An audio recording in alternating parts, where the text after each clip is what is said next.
Hello students, welcome to concept classes. तो आज का हमारा टॉपिक है life processes in living organism part 1। तो अब लाइफ प्रोसेसेस के बारे में बहुत सारी ऐसी चीज़ें हैं जिन्हें अगर हम जानें तो हमें बहुत सारे अलग अलग तरह के फैक्ट्स के बारे में जानकारी मिलेगी। अब फैक्ट्स की मैं बात करूँ तो हमारे बॉडी से रिलेटेड होगा। हमारे बॉडी में किस तरह से एनर्जी का प्रोडक्शन होता है, किस तरह से एनर्जी जनरेट होती है, उसके बारे में हम जानेंगे। एनर्जी का कंजम्पशन कैसे होता है, जो एनर्जी क्रिएट हो जाती है उसको हमारी बॉडी कंजम्प कैसे करती है, उसके बारे में भी हम बहुत सारी बातें जानेंगे। तो अब लाइफ प्रोसेसेस, यहाँ पे प्रोसेसेस की बात हो रही है तो हमारे बॉडी में बहुत सारे प्रोसेसेस है। सर्कुलेशन का प्रोसेस है, एक्सक्रीशन का प्रोसेस है, रेस्पिरेशन का प्रोसेस है, ऐसे बहुत सारे अलग अलग तरह के प्रोसेसेस हैं। और हर प्रोसेसेस में बहुत सारे अलग अलग तरह के हमारे जो वेरियस बॉडी पार्ट्स हैं वो इन्वॉल्व होते हैं। तो ये जो बॉडी पार्ट्स इन्वॉल्व होते हैं इन्हें किस चीज़ की ज़रूरत पड़ती है? दो चीज़ों की। एक तो एनर्जी, और इनका जो एनर्जी का सोर्स है वो क्या रहता है? कार्बोहाइड्रेट,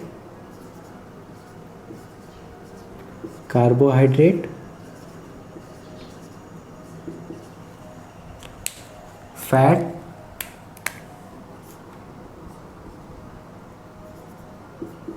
फैट्स और क्या? लिपिड।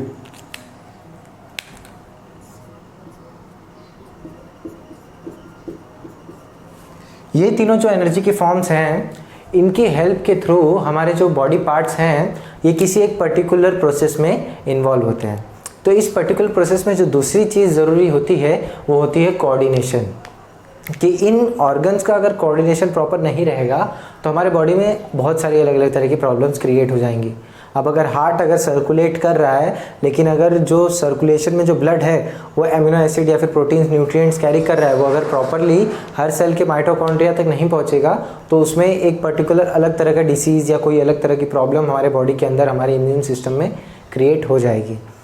तो इन शॉर्ट बात यही है कि हमारे जो बॉडी में जो प्रोसेसेस होते हैं, हमारे लाइफ में जो हमारे बॉडी में अलग अलग तरह के ऑर्गेनिजम्स में प्रोसेसेस होते हैं, कुछ में वो प्रोसेसेस बहुत ही कॉम्प्लेक्स होते हैं जिनमें सारे के सारे ऑर्गन्स यूज़फुल होते हैं, कुछ में सारे ऑर्गन्स यूज़फुल नहीं होते हैं। लेकिन ये कोऑर्डिनेशन और ये प्रोसेसेस बहुत ही ज़्यादा ज़रूरी होते हैं लिविंग बींग्स के लिए। लिविंग बींग्स में ये जो प्रोसेसेस हैं ये बहुत ही ज़्यादा यूज़फुल होते हैं।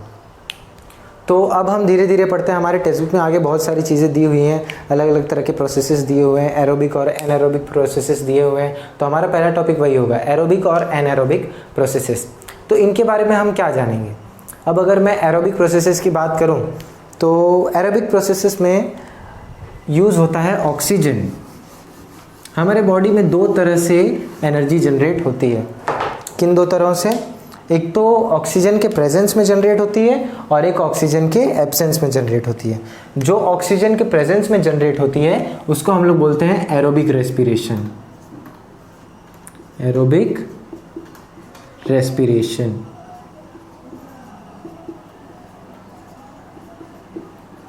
इसमें क्या होता है? O2 प्रेजेंट होता है।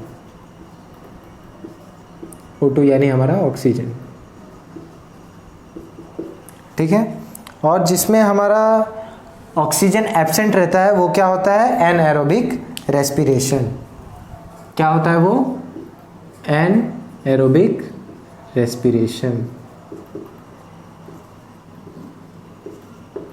इसमें क्या होता है? O2 एब्सेंट होता है,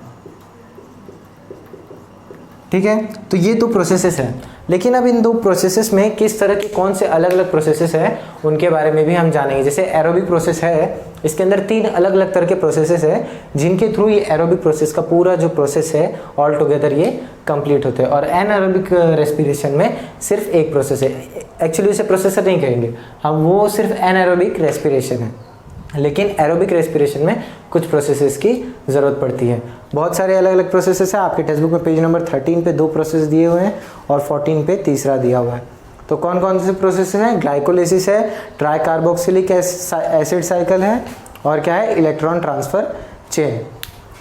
तो ठीक है, हम पहले एरोबिक रेस्पिरेशन के बारे में पढ़ लेते हैं, उसके बाद हम जाएंगे एनारोबिक रेस्पिरेशन पे, ठीक है।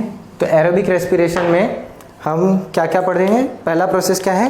ग्लाइकोलिसिस का, ठीक है। पहला प्रोसेस है ग्लाइकोलिसिस का।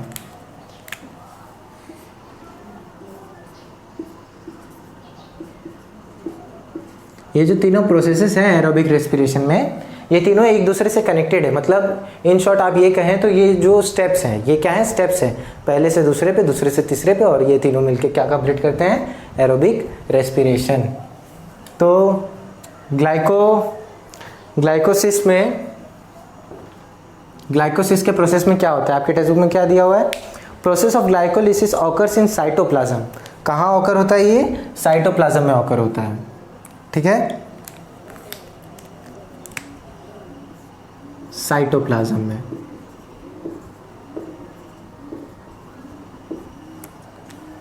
तो ग्लाइकोलिसिस के प्रोसेस में क्या होता है, a molecule of glucose is oxidised step by step in this process and 2 molecules of each that is pyruvic acid, ATP, NADH2 and water are formed.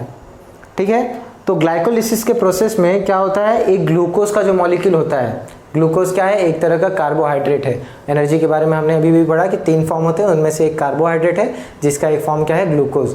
और ग्लूकोज क्या करता है, माइटोकॉन्ड्रिया के अंदर ऑक्सीडाइज्ड होता है, मतलब ऑक्सीजन के प्रेजेंस में। हमने बात की थी ना अभी, एरोबिक रेस्पिरेशन में ऑक्सीजन का यूज होता है, ऑक्सीजन प्रेजेंट रहता है।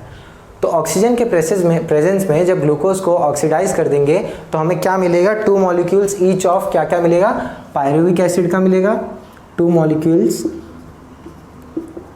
ईच ऑफ क्या क्या मिलेगा हमें, pyruvic acid, NADH2, ATP and water H2O।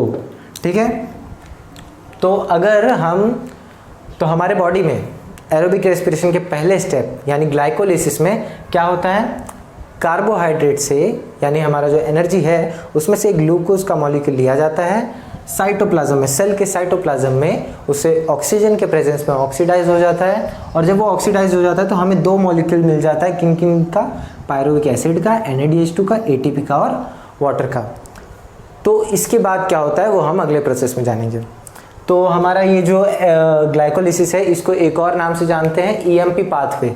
EMP pathway यानी एम्बिडन, मेहरॉफ और पार्सन। क्या नाम दिया हुआ है आपके पेज नंबर 15 पे दिया हुआ है, पार्नस। ठीक है, तो ये है हमारा, इसको और किस नाम से जाना जाता है, EMP पाथवे के नाम से भी जाना जाता है। लिख लेते हैं हम यहाँ पे EMP पाथवे।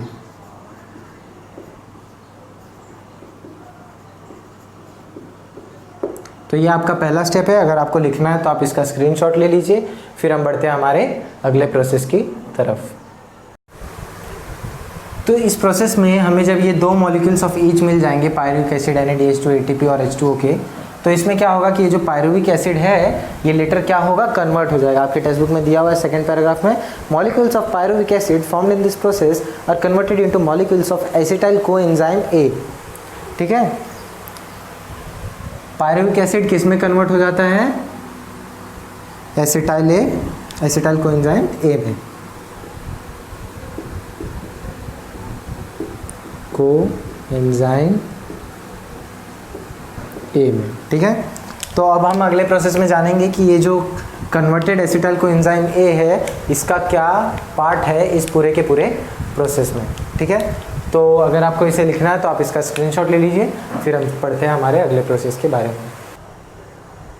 तो हमारा जो अगला प्रोसेस है वो क्या है, ट्राई कार्बोक्सिलिक एसिड साइकिल, यानी क्या, TCA साइकिल, या फिर हम इसे और एक नाम से जानते हैं, Krebs cycle.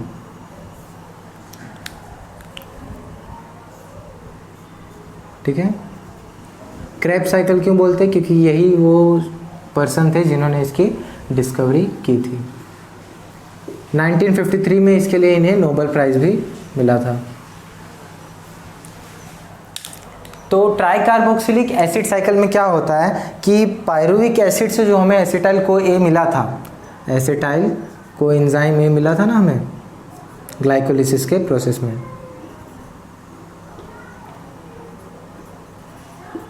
Acetyl coenzyme A, इसमें से जो ये एसिटाइल वाला पार्ट है, ये जो पार्ट है ये क्या होता है, माइटोकॉन्ड्रिया के अंदर, सेल के माइटोकॉन्ड्रिया के अंदर। ये जो प्रोसेस है TCA साइकिल यानी क्रेब्स साइकिल, ये कहाँ हैपन होता है, माइटोकॉन्ड्रिया के अंदर। ये जो एसिटाइल का पार्ट है ये माइटोकॉन्ड्रिया के अंदर क्या होता है, ऑक्सीडाइज्ड हो जाता है। क्या हो जाता है, ऑक्सीडाइज्ड हो जाता है, ऑक्सीडाइज्ड हो जाता है। और ऑक्सीडाइज्ड होने के बाद हमें कुछ अलग अलग तरह के मॉलिक्यूल्स मिलते हैं। कौन कौन से मॉलिक्यूल्स मिलते हैं, हमें क्या क्या मिलता है, हमें मिलता है NADH2,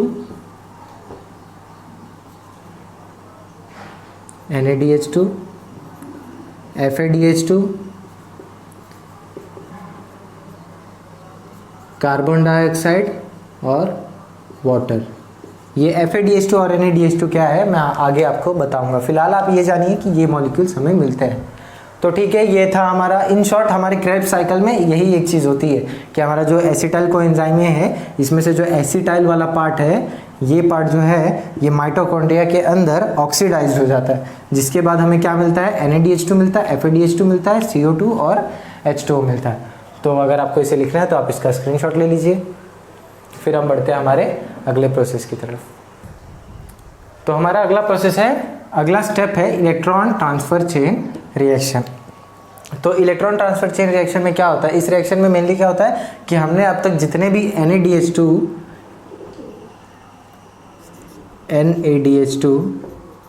और FADH2 के मॉलिक्यूल्स ऑब्टेन किए हैं, इनसे क्या होता है, माइटोकॉन्ड्रिया के अंदर इन्हें भी ऑक्सीडाइज किया जाता है, इन्हें भी कन्वर्ट किया जाता है। और माइटोकॉन्ड्रिया के अंदर जब ये कन्वर्ट होते हैं, ये प्रोसेस सिर्फ और सिर्फ माइटोकॉन्ड्रिया के अंदर होता है। तो जब ये कन्वर्ट होते हैं तो हमें क्या क्या मिलता है वो देखते हैं हम। NADH2 से हमें 3 मॉलिक्यूल मिलते हैं, 3 मॉलिक्यूल्स ऑफ ATP मिलते हैं। और FADH2 से क्या मिलता है हमें, 2 मॉलिक्यूल्स ऑफ ATP। तो ये जो ATP है ये क्या है, ये क्या है, एडेनोसाइन ट्राइफॉस्फेट है, एडेनोसाइन ट्राइफॉस्फेट। या फिर यूं कहे कि ये हमारा क्या है, हमारे बॉडी का एनर्जी का करेंसी है, एनर्जी करेंसी ऑफ सेल। मतलब सेल्स के बीच में जो एनर्जी का लेन देन होता है उसकी करेंसी यही है, सी ऑफ सेल। ठीक है, तो ये जो ATP मिलते हैं हमें, इसके साथ साथ क्या मिलता है हमें, इसके साथ साथ हमें क्या मिलता है, वाटर भी मिलता है। इन दोनों के साथ साथ हमें वाटर भी मिलता है। क्या मिलता है, H2O। ठीक है, तो इन शॉर्ट बात यही है कि ये जो एरोबिक रेस्पिरेशन है इसमें एक ग्लूकोज का जो मॉलिक्यूल था जो हमें स्टार्टिंग वाले प्रोसेस में मिला था ग्लाइकोलिसिस के कार्बोहाइड्रेट के थ्रू, उस एक मॉलिक्यूल को जब ऑक्सीडाइज किया गया वेरियस अलग अलग स्टेप में, वेरियस अलग अलग जगहों में, तो हमें एट लास्ट क्या मिला, 3 molecules of ATP from NADH2 and 2 molecules of ATP from FADH2 along with water. तो यही था हमारा एरोबिक रेस्पिरेशन जिसमें ऑक्सीजन के प्रेजेंस में हमें एनर्जी मिलता है। किसके फॉर्म में मिलता है, ATP के फॉर्म में मिलता है। अब हम जानते हैं हमारे एनारोबिक रेस्पिरेशन के बारे में। तो हमारी जो सेल की करेंसी है, जो ATP है, वो किन 2 प्रोसेसेस के थ्रू ऑब्टेन्ड होती है। एरोबिक और एनारोबिक में अलग अलग प्रोसेसेस के थ्रू ऑब्टेन होती है, लेकिन एरोबिक में 2 ऐसे प्रोसेस हैं जिनमें ऑब्टेन होता है। अब अगर सपोज करें कुछ एक्सेप्शनल केसेस के बारे में, जैसे फास्टिंग हो गया या हंगर हो गया या किसी और रीज़न की वजह से अगर खाना ना मिले, तो हमारी जो बॉडी है वो हमारे बॉडी के अंदर स्टोर्ड एनर्जी कौन सी होती है, फैट्स और लिपिड्स होती है। कौन सी होती है, fats and lipids. Stored energy in our body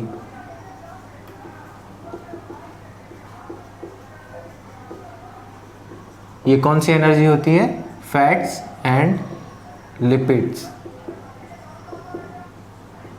ठीक है, तो ये स्टोर्ड एनर्जी होती है। क्या होती है, फैट्स एंड लिपिड्स। तो ठीक है, यहाँ पे जब हमारे बॉडी के अंदर प्रोटीन्स की कमी होगी, क्या, प्रोटीन्स की कमी, बॉडी में अगर प्रोटीन्स लेस रहेंगे, प्रोटीन्स की कमी रहेगी, प्रोटीन्स लेस रहेंगे, तो हमारी जो बॉडी है वो क्या करेगी, फैट्स और लिपिड से एनर्जी रिस्टोर करेगी। फैट्स और लिपिड से एनर्जी क्या करेगी, रिस्टोर करेगी। तो फैट्स और लिपिड से क्या होता है, हमें क्या मिलता है, आपके टेक्स्ट बुक में पेज नंबर 14 पे देखिए एक पूरा डायग्राम बनाया हुआ है किस तरह से ये एनर्जी का वर्क करता है, किस तरह से एनर्जी करेंसी वर्क करता है। तो देखिए उसमें एक लाइन दी हुई है, in case of lipids they are converted into fatty acids whereas proteins into amino acids. तो लिपिड्स क्या किस में कन्वर्ट होते हैं, फैटी एसिड्स में, और जो हमारा प्रोटीन्स है वो किस में कन्वर्ट होता है, एमिनो एसिड्स में।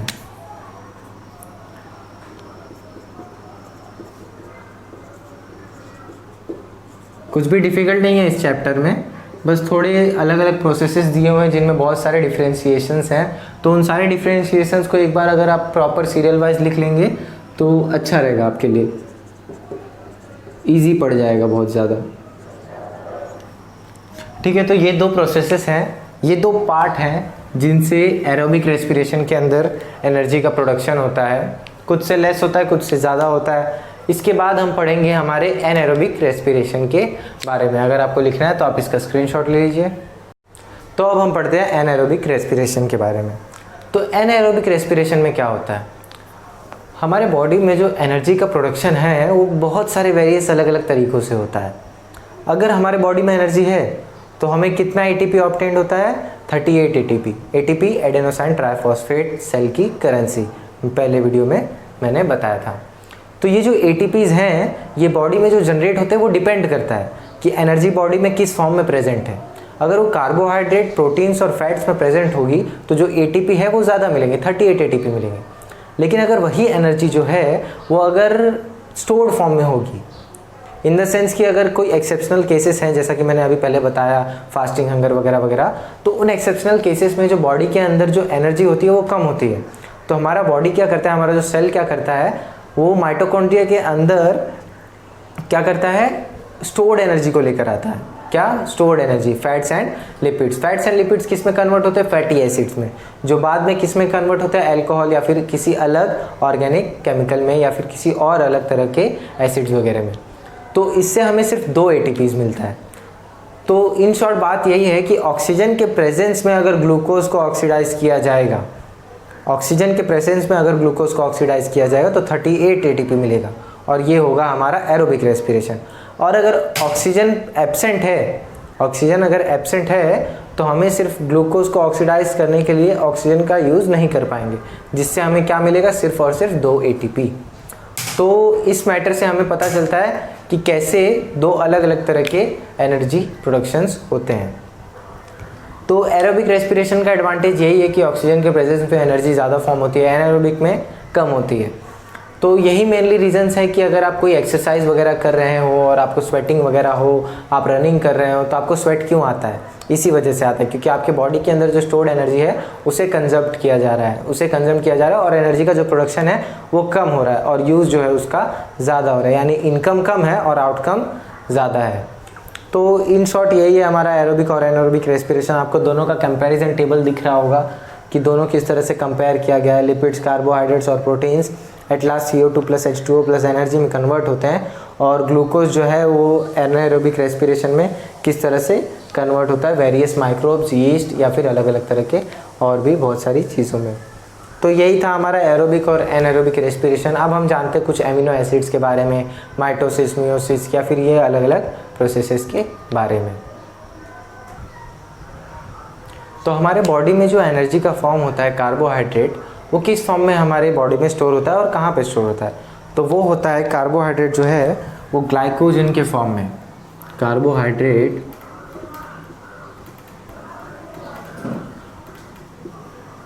ग्लाइकोजन के फॉर्म में, ग्लाइकोजन के फॉर्म में कहाँ स्टोर्ड होता है, हमारे लीवर में, स्टोर्ड इन लीवर। ठीक है, आपके टेक्स्ट बुक में दिया हुआ है कहाँ स्टोर्ड होता है ये, excess of carbohydrates are stored in the liver and muscles in the form of glycogen. Page number 16 पे आ जाइए और वहाँ पे देखिए कि बहुत सारे एग्जाम्पल्स दिए हुए हैं आपके बुक में, आपको स्क्रीन पे भी दिख रहा होगा कौन से अलग अलग तरह के एग्जाम्पल्स हैं। अब हम जानते हैं कि प्रोटीन्स क्या होता है। ठीक है, तो proteins are the macromolecules form together by bonding many amino acid. तो प्रोटीन क्या है, अगर हम एमिनो एसिड्स को लेंगे, सपोज कीजिए कि ये एमिनो एसिड है, ठीक है, 1 2 3 4, ऐसे बहुत सारे, ठीक है। तो ये क्या होगा, ये होगा polypeptide chain of amino acid. इसको क्या कहेंगे हम, कोई भी अगर बॉन्डिंग अगर किसी एक सिमिलर कंपाउंड के बीच में बहुत सारी बॉन्डिंग है तो उसे हम बोलते हैं polypeptide, polypeptide chain of amino acid, ठीक है। तो ये क्या है, यही है हमारा प्रोटीन। इन शॉर्ट, हमारे जो बॉडी में ग्लूकोज ऑक्सीडाइज्ड होता है हमारे एनर्जी के प्रोडक्शन के लिए, सेल के माइटोकॉन्ड्रिया में जो ग्लूकोज ऑक्सीडाइज्ड होता है, वो ग्लूकोज जब ऑक्सीडाइज होने के बाद एमिनो एसिड में कन्वर्ट होता है, तो ऐसे बहुत सारे ग्लूकोज जब एमिनो एसिड में कन्वर्ट हो जाते हैं तो वो एक पॉलीपेप्टाइड चेन बनाते हैं, एक के साथ दूसरा जुड़ा हुआ रहता है, दूसरे के साथ तीसरा जुड़ा हुआ रहता है, एंड सो ऑन। तो ऐसे बहुत सारे एमिनो एसिड्स जब जुड़ जाते हैं तो वो क्या बन जाता है, हमारा प्रोटीन बन जाता है। ये क्या है, हमारा प्रोटीन।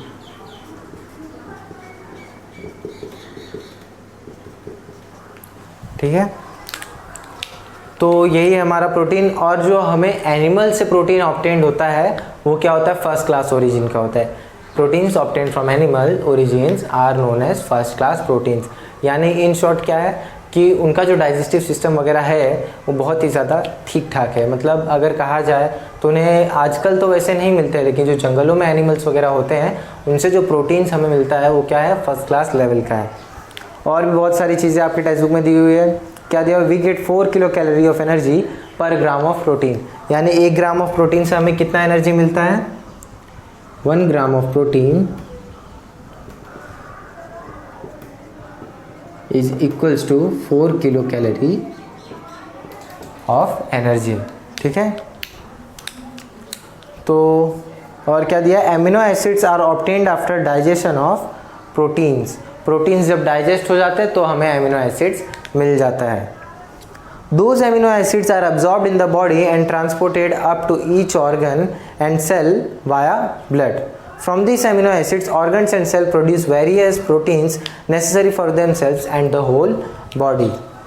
ठीक है, तो जो हमारा प्रोटीन है वो कब अब्जॉर्ब होता है, जब हमारा जो एमिनो एसिड है, एमिनो एसिड कब ऑब्टेन होता है, जब प्रोटीन जो है वो डाइजेस्ट हो जाता है। तो इस एमिनो एसिड से हमारे बॉडी के वेरियस अलग अलग पार्ट्स को एनर्जी मिलती है। वो एमिनो एसिड्स जो हैं बॉडी के अलग अलग फंक्शंस में अपनी तरफ से एनर्जी देते हैं, जिसका यूज़ करने के बाद हमारे बॉडी के अंदर के ऑर्गन्स जो हैं वो अपने अपने प्रोसेसेस में रिस्पेक्टिवली पार्ट लेते हैं और उसे ऑर्गेनाइज करते हैं और कोऑर्डिनेट करते हैं। आपके स्क्रीन पे एग्जांपल्स दिख रहे होंगे कौन कौन से हैं एमिनो एसिड्स के। स्किन में मेलानिन है, बोन्स में ओसिन है, सेल्स में क्या है, वेरियस प्रोटीन्स और सेल मेम्ब्रेन है, पैंक्रियाज में इंसुलिन है, पिट्यूटरी ग्लैंड में वेरियस हार्मोन्स हैं, मसल्स में actin and myosin flexible proteins हैं, ब्लड में हीमोग्लोबिन है, आपको स्क्रीन पे दिख रहा होगा। तो यही सारे वेरियस एग्जांपल्स हैं प्रोटीन्स के। और भी बहुत सारी चीज़ें हैं प्रोटीन्स के बारे में हम पढ़ेंगे। फिलहाल आपको इतना लिखना है तो आप इसका स्क्रीनशॉट ले लीजिए। तो प्रोटीन्स के बारे में हमने जान लिया, अब हम जानते हैं किसके बारे में, लिपिड्स के बारे में। तो लिपिड्स कहाँ से ऑब्टेन्ड होते हैं,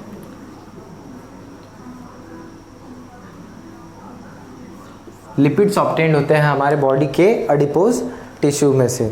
दिया हुआ है, excess of lipids are stored in adipose connectivity tissue in the body. तो लिपिड्स के बारे में भी कुछ बहुत सारी चीज़ें ऐसी हैं जो प्रोटीन से कंपैरेटिव है। प्रोटीन्स के कंपैरिजन में ये एनर्जी भी ज़्यादा प्रोड्यूस करता है, बट क्योंकि ये एनएरोबिक रेस्पिरेशन में यूज़ होता है, इसके लिए इसका जो एक्सेस है, मतलब लिपिड्स जितना ज़्यादा होगा एनर्जी उतनी ज़्यादा प्रोड्यूस होगी। बट अगर इसको रेशो में कन्वर्ट किया जाए कि ऑक्सीडाइज होने के बाद कितना मिलता है, दोनों को कंपेयर करेंगे, प्रोटीन ऑक्सीडाइज होने के बाद ज़्यादा मिलता है और लिपिड जो है वो कम। क्यों? क्योंकि लिपिड जो है वो स्टोर्ड एनर्जी है जो हमारे बॉडी में वो पहले से स्टोर्ड होती है।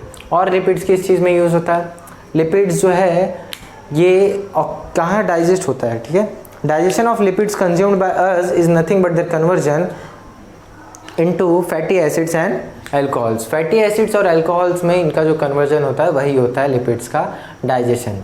इसके बहुत सारे एग्जांपल्स हैं, जैसे कि the molecules called as phospholipids. ठीक है, जो फॉस्फोलिपिड्स के मॉलिक्यूल है ये किस चीज़ में हेल्प करते हैं, प्लाज्मा मेम्ब्रेन को डेवलप करने में। अब प्लाज्मा मेम्ब्रेन क्या है, जो हमारे बॉडी में इम्यून सिस्टम को मदद करते हैं, वो है हमारा प्लाज्मा मेम्ब्रेन।